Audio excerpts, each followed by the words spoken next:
ছোট মেয়া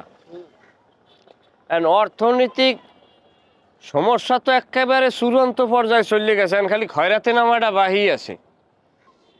এই মুহূর্তে যদি ঠেক ঠক দিয়ে দুই একটা কামাই করতে যাই, দেখা গেছে ধরাই পড়িয়ে বই।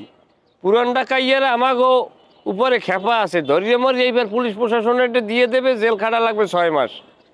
এখন অর্থনৈতিক অবস্থা খুবই খারাপ, কোনো লাইন গেট বাইর করতে পারো? তুমি এত রাত টাউটার কেন ভাইয়া বলতে পারবা?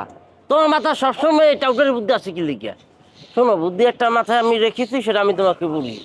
কও। সামনে মুখের দাদার 100 বর্ষ পূর্ণ হইবে, বুঝলো? ওই ইউদ্দিন মোড়ে জমাত খাওয়া অনেক খরচ হইবে 3 লাখ।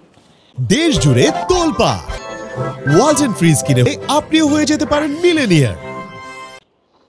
খরচ হইবে 3 লাখ, দেবে কেটা তোর বাপে? বাপে দেবে টাকা, বাপে যে রানবে হে জায়গার থেকে তো একটা পয়সা সে ছাড় দেবে না। তাই টাকাটা দেবে কেটা?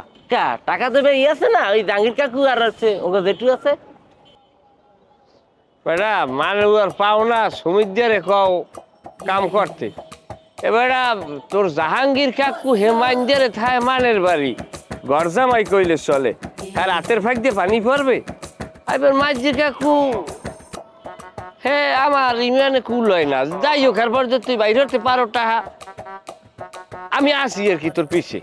ঠিক আছে, তা খরচাপাতি কিরম হইবে? খরচ দাদা তোমার বড় জোর 1 লাখের বেশি একটা পয়সাও যাইবি না। ঠিক আছে, তাই 1 লাখ খরচ হবে, আর যে 2 লাখ থাকবে 1,80,000 মোর 20,000 তোর হিসাব শেষ। হরবারে আবদার পাইছো দাদু, টাকা 2 লাখ বাঁচবে, 1 লাখ মোর, 1 লাখ তোমার।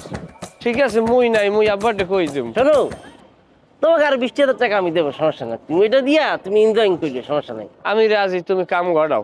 হ্যাঁ, আমি রাজি, তুমি কাম গড়াও। তুমি তো রাজি হও, তারপরে শান্তি চুক্তির মধ্যে আগাম ঘটাই। না, আমি সম্পূর্ণ রাজি, তুমি যাও, এনে আমার কাম আছে।